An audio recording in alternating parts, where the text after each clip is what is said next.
So how severe does the instability have to be before the fusion surgery is recommended?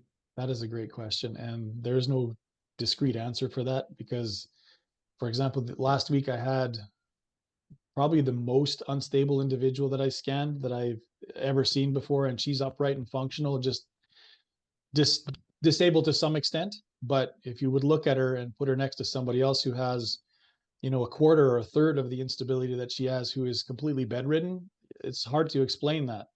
And so, for example, the average person that comes through, I would say, has a total, we call it an alteration of motion segment integrity.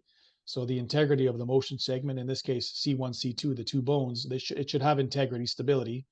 And when you alter that, that means that there's excessive motion. And so the average person, I would say, has anywhere between 6 millimeters and maybe 11 millimeters of overhang to both sides combined when they do this motion.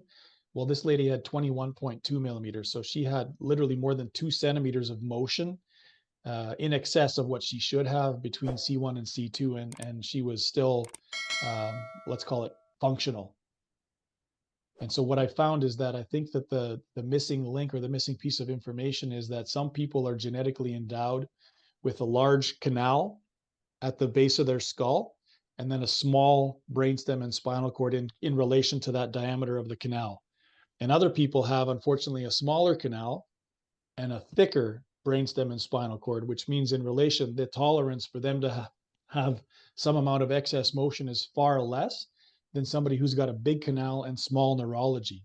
Does that make sense? Yes, it does. It does. So it becomes basically a factor of mathematics and physics. So big diameter, small neurology, you can tolerate a lot more instability, if you will. And then small canal, big neurology, you can tolerate way less. Makes sense. So there's no direct correlation. You have to take more factors into play than just the numerical value of the instability. Well, I can see why you're getting contacted from people all over the world